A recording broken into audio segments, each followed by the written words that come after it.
Aquí estoy, no estoy desaparecido. Hola a todos, muchísimas gracias por estar aquí con nosotros en este comienzo de la temporada más mágica del año. Si tú nos estás viendo en línea, bienvenido también, gracias por estar aquí. Y si esta es tu primera ocasión en Sugar Creek, gracias por arrancar la temporada navideña junto con nosotros. A mí me encanta esta temporada, yo no sé tú, pero es para mí mi época favorita del año. No solo es las decoraciones que vemos, no es solo que nuestras casas se transforman, la cantidad de comida que vamos a poder consumir en este mes, sino que son estos villancicos. Es la música que podemos disfrutar, que es medio raro si lo escuchamos en julio o si lo escuchamos en marzo, pero cuando viene Navidad, cuando termina el Día de Acción de Gracias, podemos ver cómo se inundan las radiodifusoras y los canales en YouTube de la música navideña. Y es porque esta música tiene algo especial.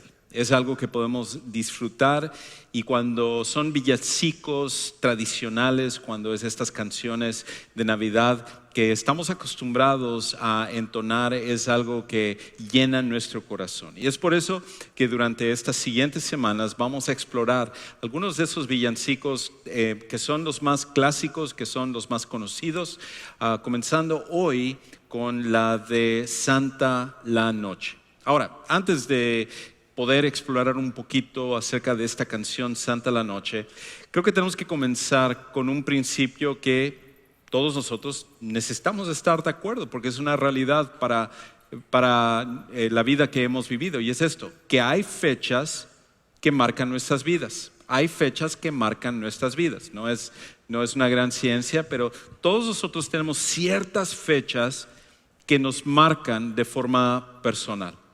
Quizás para los que somos adultos, la fecha que puede venir a la mente primeramente es la fecha de tu boda. Si tú ya te has casado, tú te acuerdas de la fecha en la cual tú te casaste. Y es cuando en esos momentos que alguien les pregunta, ¿y cuántos años tienes de casado? Que no sabes qué responder y tu cónyuge solo te voltea a ver como diciendo, ¿cómo es posible después de tantos años que ni siquiera te acuerdas de cuánto tiempo tenemos de casados? Es por eso que una de las, como dicen en México, una de las chafas que tenemos es que ponemos la fecha en el anillo así para que no se nos olvide y así podamos tenerlo a mano en el momento que necesitamos ser recordados. Para mí esa fecha es inolvidable porque es el 30 de marzo de 1996, fue el día en el cual pude unirme a la persona con la cual comparto mi vida y que cambió el resto de mi existencia en esta vida. Y es un día de celebración para mí. Y lo recuerdo mucho también porque comenzamos 2 horas tarde la boda. Entonces, mi esposa y yo siempre quiere evitar esa historia porque, bueno, no voy a entrar en detalles, pero fue una boda singular y fue no solo comenzamos 2 horas tarde, sino la boda duró como 2 horas. Ya la gente estaba diciendo, por favor, ya acaben con esto, ya hacia el final de nuestra boda. Así que fue un día inolvidable, lo cual debe de serlo para ti también. Quizás otra fecha inolvidable es el nacimiento de tus hijos, ¿verdad? Ya después del tercero ya ni te acuerdas de las fechas de ellos, pero cuando nacen tus hijos cambia tu vida para siempre. Es una fecha en la cual uno se transforma porque antes de ser padre, antes de ser mamá, nuestra vida muchas veces lo pensamos en son de lo que nosotros queremos, lo que es nuestro deseo, nuestras metas. Pero una vez que nacen nuestros hijos, transforma esa mentalidad y empezamos a pensar que no estamos aquí simplemente para vivir para lo que nosotros queremos, sino para ellos también. Y por eso esa fecha es algo que nos marca de una forma tan profunda. Pero no solamente son los momentos de gran alegría, son los momentos de tristeza. ¿Qué tal las fechas que nos podemos recordar de personas que nosotros amábamos que fallecieron? Esos también son momentos que nos marcan a nosotros. Para mí fue la primera vez que pasé por esta experiencia fue cuando falleció mi abuelito. Mi abuelito era como un padre para mi hermano y para mí. Fue una persona súper especial que estuvo allá cuando mis padres se separaron. Mi abuelito se aseguró de estar ahí en todo momento para que nunca nos falte un padre. Y cuando nosotros nos mudamos de regreso a mi país natal, al Ecuador, estando allá una madrugada, me acuerdo, oí el teléfono y de repente, después de que dejó de sonar el teléfono, empecé a escuchar unos gritos. Los gritos eran de mi mamá, que le habían avisado que mi abuelito acababa de fallecer por un ataque al corazón. Esas fechas nunca te olvidas, porque son esas personas especiales en tu vida, esos seres queridos que cuando parten marcan tu vida también. Pero no solamente son fechas personales de las cuales podríamos hablar, hay fechas que van más allá de nosotros, más allá de nuestra familia, que marcan a mucha gente, que puede marcar a toda una nación o varias naciones en el mundo. Y en este caso, esas fechas que marcan lo que es a muchas personas, son fechas que marcan a muchas personas.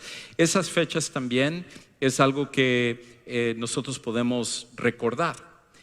Una de esas fechas, quizás para algunos que están demasiado jóvenes no se acordarán, pero algunos de nosotros nos acordamos del 9 de noviembre de 1989. 9 de noviembre de 1989. ¿Qué es lo singular de esa fecha?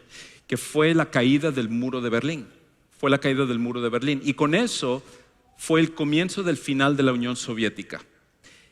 Para aquellos que no vivieron en esa época, por décadas, desde prácticamente los 50, 60, 70 y llegando hasta los 80, había un temor en todo el mundo por la Guerra Fría. Y más que nada el temor venía de que en cualquier momento se podía suscitar la Tercera Guerra Mundial entre Estados Unidos y la antigua Unión Soviética. Y debido a la rivalidad y la manera como se estaba dando la situación en el mundo, donde países se ponían de un lado como Cuba, de la Unión Soviética, mientras que otros países estaban con Estados Unidos, esta Guerra Fría ponía a todo el mundo en peligro. Y cuando finalmente ese 9 de noviembre de 1989 cae el muro de Berlín, el cual representaba la separación entre el mundo occidental y la Unión Soviética, porque después de la Segunda Guerra Mundial Berlín fue partido en la parte este de Alemania y la parte oeste de Alemania. La parte este bajo el control de la Unión Soviética, la parte oeste del mundo occidental, Europa, Estados Unidos y otros países, para evitar que se volviera a dar una guerra a través de Alemania, que ya habían habido 2 guerras mundiales a través de ellos. Y la gente que se trepaba a ese muro y que morían y daban su vida por tratar de ir del este de Alemania al oeste de Alemania, cuando cayó ese muro de Berlín, fue televisado en tantas diferentes naciones y marcó un antes y después de lo que era la Guerra Fría.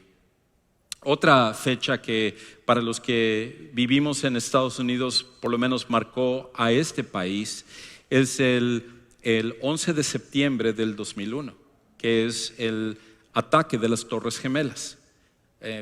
Tú puedes quizás recordar, si estabas viviendo en Estados Unidos en esa época, la manera tan horrible que las cosas se dieron en la ciudad de Nueva York en ese día. Yo me acuerdo que yo estaba preparándome para ir al trabajo y tenía un programa en la televisión que estaba como en el fondo mientras yo me estaba terminando de arreglar, cuando de repente interrumpen el programa y hablan acerca de que un avión se había estrellado contra una de las Torres Gemelas. Y al principio había esta idea de que quizás era un accidente, algo había sucedido, quizás el piloto perdió la noción de dónde estaba yendo y se estrelló matando a toda la gente de ese vuelo en una de las Torres Gemelas, al igual que gente que estaba en la Torre Gemela en ese momento. Pero cuando minutos después hablan acerca de un segundo avión que se estrella en las Torres Gemelas, entonces ya ahí uno entendía que esto no era un accidente, esto era algo como un ataque. Y luego de ahí otro vuelo que pierde el control y luego sale de que la misma gente que estaba en ese vuelo logró de alguna manera quitarle el control de regreso a los terroristas, pero en el proceso ellos mueren también. Luego otro avión que se estrella contra el Pentágono. Entonces en ese momento uno no sabía qué estaba pasando. Significaba que habían más aviones, iban a haber más ataques, era solo aquí en Estados Unidos, iba a darse en otros países también. Todo esto era algo que marcó esta nación. Es por eso que algunas personas, tú todavía puedes ver que tienen calcomanías en su carro o en el 9/11 ponen algo en sus redes sociales, porque es una fecha que marcó por lo menos a este país. Y luego ni se diga un evento que marcó a muchos más países en el mundo, un marzo del 2020. Marzo del 2020. ¿Qué sucedió en marzo del 2020? Fue el comienzo de la pandemia, donde el coronavirus o el COVID-19, que ahora ya todos conocemos, estaba entrando y contagiando a la gente. Escuchamos en los noticieros acerca de miles de personas que fueron muriendo y cómo esto se iba esparciendo y los hospitales se iban llenando y era un caos completo. Y yo me acuerdo, la primera persona que yo conocía que le dio el coronavirus, que le dio el COVID, era una persona que trabajaba en nuestro personal, Iván Rivera, el pastor Iván Rivera, que él estaba que ahora está en Dallas, pero en ese tiempo él estaba en Europa, cuando empezaron a cerrar los aeropuertos y los vuelos internacionales y todo eso. Él fue la primera persona que yo conocí que le dio COVID. Y estábamos así como, ¿va a sobrevivir? ¿No va a sobrevivir? Y así poco a poco más gente. Y luego a ti te daba, a otra persona le daba, y así todo el mundo empezamos a contagiarnos de este virus. Y entonces la gente con temor, personas usando 3 mascarillas y luego una cosa de plástico. Y eso que estaban solos manejando en su carrito, no había ni siquiera nadie a su alrededor, pero había un temor, había así un pánico en todo el mundo. Y durante esa época, por un año, nos encerramos todos en nuestras casas a ver el canal de Disney, a ver Netflix, a ver cosas en las redes sociales y perder el contacto entre nosotros. Y eso fue el comienzo de una fecha que marcó a muchas naciones en el mundo. Y podríamos hablar de más fechas como esas, pero la cosa es esta. Hay una sola fecha que cambió al mundo entero para siempre. No solo tu vida, tu familia, esta nación, varias naciones. Hay una sola fecha que cambió al mundo entero, todas las personas para siempre. Y nosotros acabamos de cantar acerca de eso. Es la noche en que nació el Salvador. Es la noche en la cual vino Jesucristo. Es a tal punto que esto ha cambiado el mundo que nuestro calendario está marcado por su venida. Cuando nosotros decimos que vivimos en el 2023 o que estamos a punto de entrar al 2024, lo que estamos diciendo es que estamos a 2023 años del nacimiento del Salvador, de la venida de Jesucristo. Y es tan impresionante este hecho que nuestro propio calendario registra su venida. ¿Qué otro nacimiento conoces tú?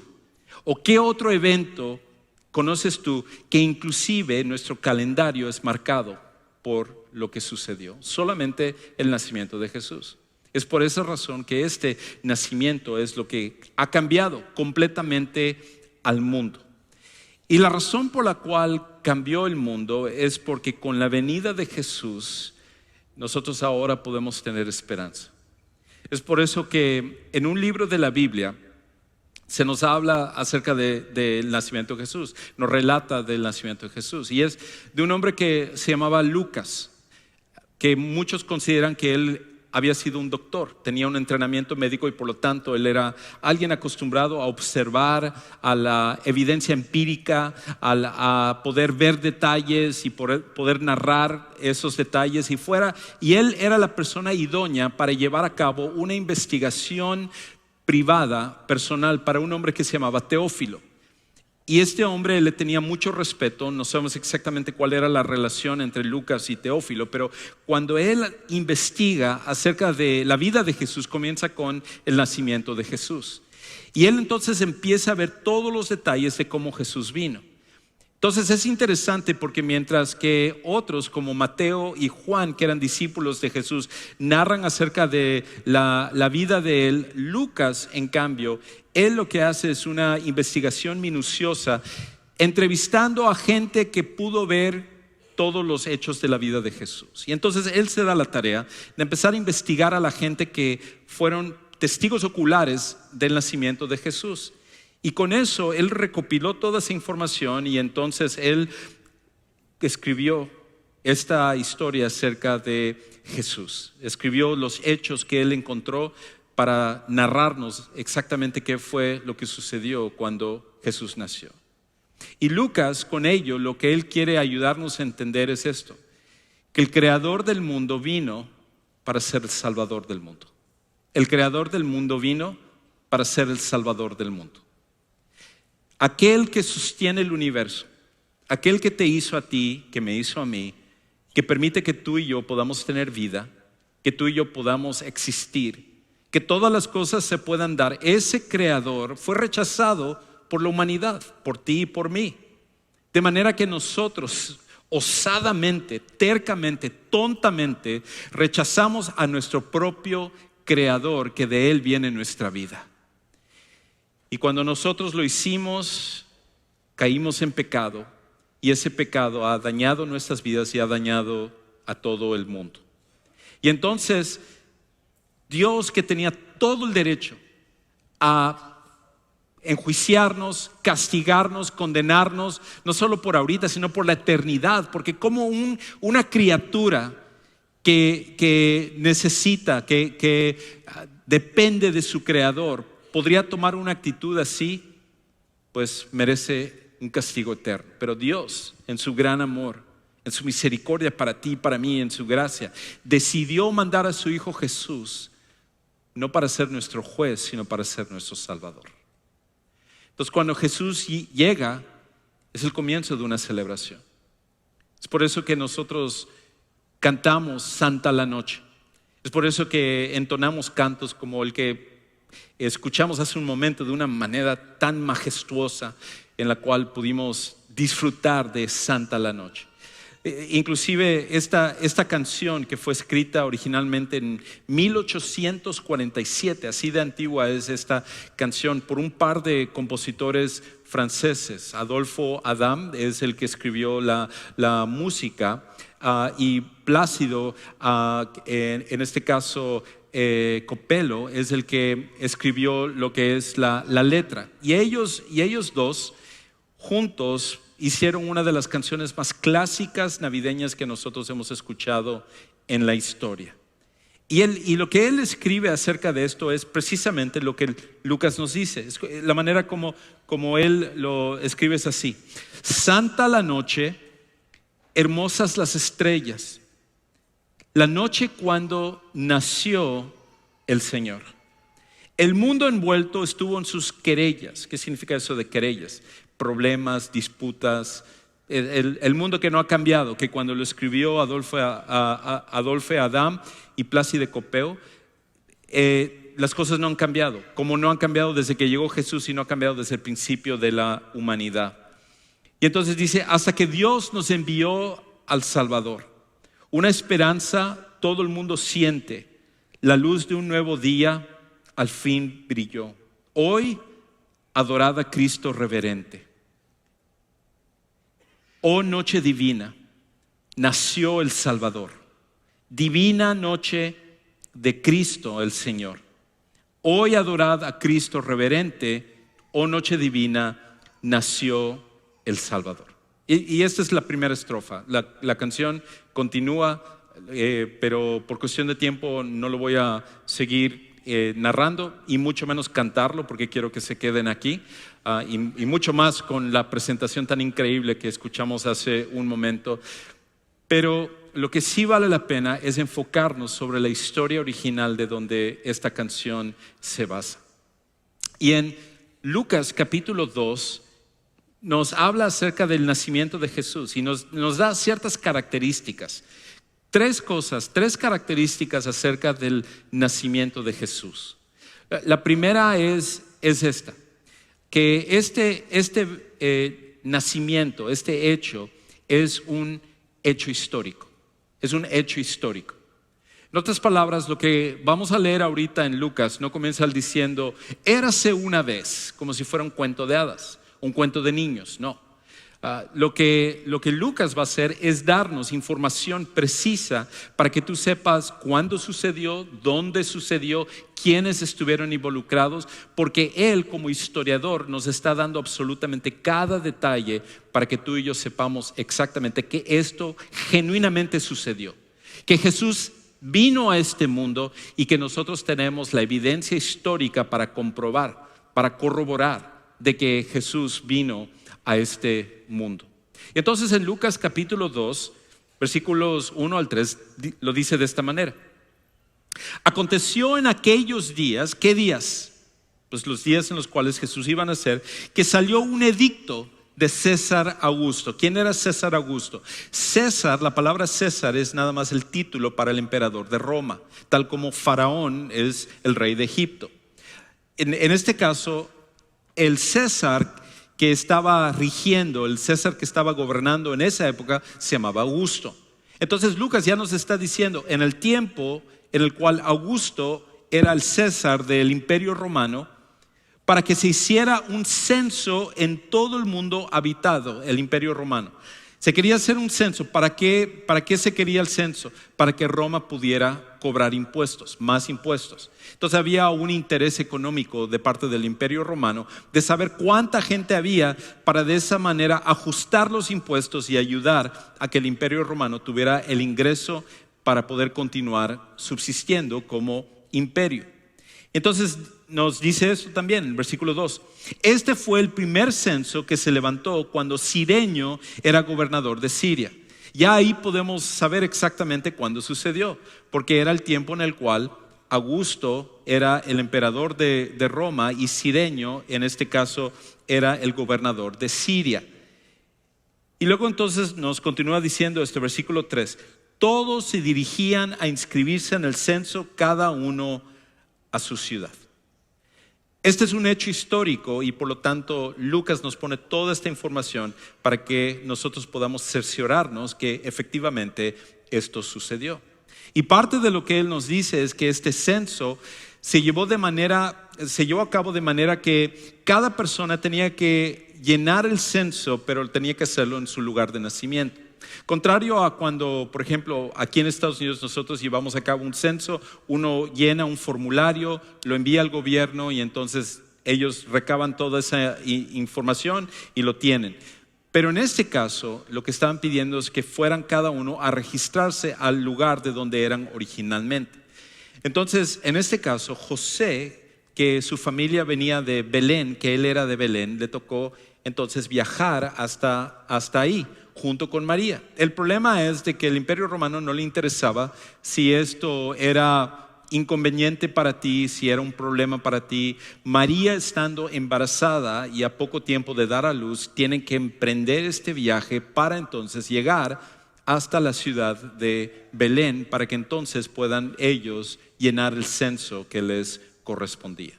Pero lo primero que vemos es esto: la historia y la llegada de Jesús es un hecho histórico. No es algo en el cual nosotros necesitamos tener duda de ello. Dios entró a nuestra historia para que entonces Él se pudiera hacer presente. Es por eso que cuando hablamos de la historia de Navidad, no es un cuento nada más, no es como hablar de Santa Claus o de Frosty o de Rodolfo el Reno o algún cuento navideño que mucha gente acostumbra a celebrar. La Navidad es acerca de un evento histórico y es acerca de Jesús el Salvador. Pero lo segundo es esto, que Lucas nos va a ayudar a entender que esto también fue guiado por Dios, fue guiado por Dios. Todo lo que sucedió estaba bajo el control y la guía de la mano de Dios. Escucha cómo Lucas continúa entonces explicando esto. Versículo 4. También José subió de Galilea, de la ciudad de Nazaret, donde él estaba viviendo, hacia el norte. Él tenía que ahora descender hacia el sur. a Judea, a la ciudad de David que se llama Belén o casa del pan. La palabra Belén en el hebreo original significa la casa de pan. Y esto es significativo porque años después, 30 años después de este evento aproximadamente, Jesús se pararía para decirle a las multitudes que Él era el pan de vida, que Él era aquel por el cual uno puede acudir y ser saciado espiritualmente, y para esta vida, con respecto a propósito, solo en Jesús nosotros podemos saciarnos. Nada de este mundo puede hacerlo. El dinero no lo puede hacer, las relaciones no lo pueden hacer, la fama no lo puede hacer, un trabajo no lo puede hacer. Lo único que llena tu vida es el pan de vida, que es Jesús, que nació en la ciudad de pan que se llama Belén. Y entonces Lucas continúa y él dice esto: por ser él de la casa y de la familia de David. David, en este caso José, era descendiente de David, lo cual también era parte importante de que Jesús tenía que descender de David. Y aparte había una profecía de que Jesús iba a nacer en esta ciudad. Todo esto se iba a cumplir para inscribirse junto con María, comprometida para casarse con él, la cual estaba encinta. Lo que podemos ver es cada detalle, cosas que para José o para María pasaron de alguna manera sin ninguna trascendencia. Ellos no estaban poniendo atención a lo que estaban haciendo. En la mente de ellos estaban yendo a llenar un censo. En la mente de Cirenio, en la mente de Augusto César, cuando él se le ocurre y dice: voy a hacer un censo, por su mente jamás pasó: este es el propósito de Dios. Esto va a desencadenar ciertas actividades que va a permitir que el Salvador del mundo venga. Él, en su mente nunca pasó por nada de eso por él. Y eso es lo que sucede muchas veces con nosotros. En tu mente y en nuestra mente nunca sabemos cuándo las cosas que están sucediendo en nuestra vida es definitivamente y exactamente el propósito de Dios de algo más increíble que Él va a hacer. Y nosotros lo que necesitamos es confiar plenamente en Él, de que no existen simplemente hechos que vienen por la suerte, como muchas veces la gente dice, o sucedió por casualidad. Cada cosa está bajo el control de Dios. Cada cosa está bajo el plan y el propósito de Dios. Y eso es bueno porque podemos descansar en eso. Ahora, eso no significa que lo malo que sucede en tu vida, las tragedias que vienen en tu vida, es porque Dios ha escogido de alguna manera llevártelo como una forma de castigo. No es eso lo que sucede. La maldad es un reflejo de vivir en un mundo caído. La maldad es el reflejo del pecado. Pero la solución a enfrentar la maldad, la solución a enfrentar el sufrimiento, viene solamente cuando confiamos en un Dios que es soberano, en un Dios que está en control. Y si Dios estuvo en control de algo así, que todos esos hechos se desencadenaron desde el momento en el cual Él prometió al primer hombre y la primera mujer, Adán y Eva, que Él iba a mandar un Salvador, y miles de años después se daría exactamente el momento perfecto, ¿cuánto más tú y yo podemos confiar en todo lo que suceda en nuestra vida que está bajo el control de Dios también? Ahora, lo tercero y lo último es esto: que este evento de la Navidad se caracteriza por pasar desapercibido por la mayoría. El evento de la Navidad se caracteriza por pasar desapercibido por la mayoría de personas en esa época. No hubo una comparsa que llegó, no hubo una representación del rey o de Augusto César o de los líderes religiosos o otras personas que llegaron y dijeron: wow, hemos estado esperando tanto tiempo esto y ahora finalmente se ha culminado la llegada del Salvador. Nada de eso pasó. Para la gran mayoría de gente, ellos ni siquiera se dieron cuenta que el Salvador del mundo había nacido en esa santa la noche. De hecho, Lucas termina diciendo en versículos 6 y 7 esto. Él dice: sucedió que mientras estaban ellos ahí, José y María, se cumplieron los días de su alumbramiento, y dio a luz a su hijo primogénito. Lo envolvió en pañales y lo acostó en un pesebre, porque no había lugar para ellos en el mesón. Contrario a nuestro tiempo, que cuando viajamos buscamos un hotel donde poder hospedarnos. Casi cualquier lugar aquí en Estados Unidos, no importa el pueblo más pequeño, tienen una serie de hoteles y nosotros nos hospedamos en una cadena o nos hospedamos en otra cadena. En ese tiempo, toda esa gente que fue de regreso a Belén, pues no había un hotel donde hospedarse o varios hoteles donde hospedarse, así que uno tenía que quedarse donde pudiera. Y José y María regresaron ahí, y cuando van al mesón donde pensaron que se podían hospedar, el dueño del mesón, sin saber a quiénes tenía, él les ofrece lo único que tienen, porque su mesón está lleno, y les dice: miren, pueden quedarse en el establo, sé que es con los animales, pero es el único lugar que les puedo ofrecer. Y cuando ellos llegan allá, en vez de nacer en un palacio, en vez de que Jesús naciera alrededor de las personas más importantes de la época, lo tienen que recostar en un pesebre, en un lugar donde los animales comen.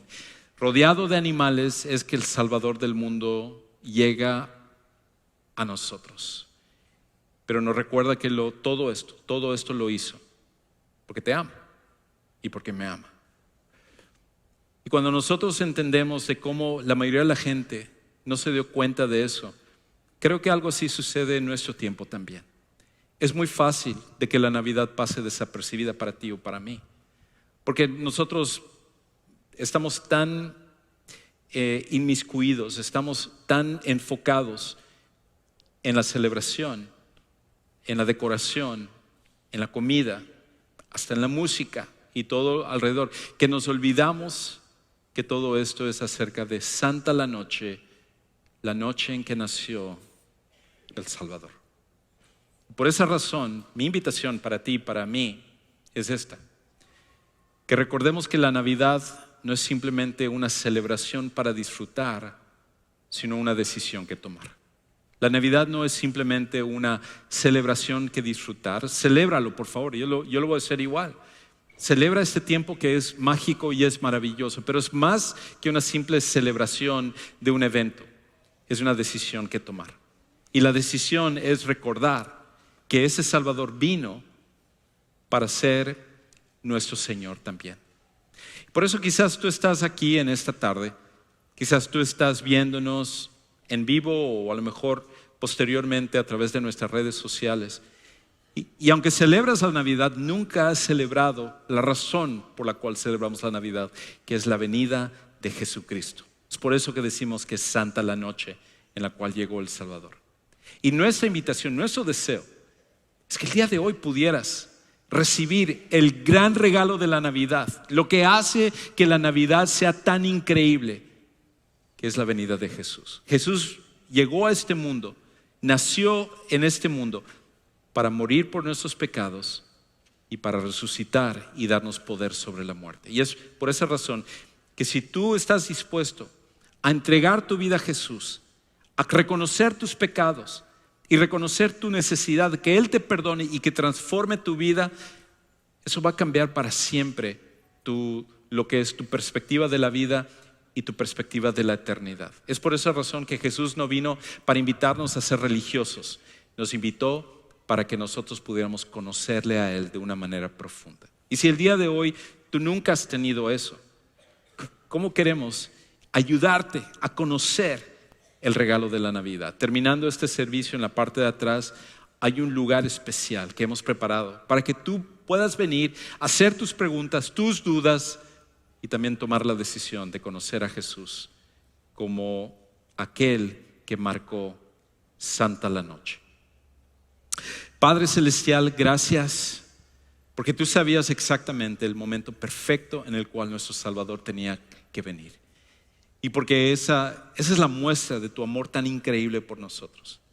Y nos ayuda a recordar que lo que quiera que esté pasando en nuestra vida, buena o mala, que todo al final es marcado. Cada persona aquí y cada persona en el mundo es marcada por la venida de nuestro Salvador, una noche santa. Te amamos y te damos gracias por ese amor tan increíble y porque podemos celebrar la Navidad, que al final la razón es por Jesús. Y es en el nombre de Él que oramos.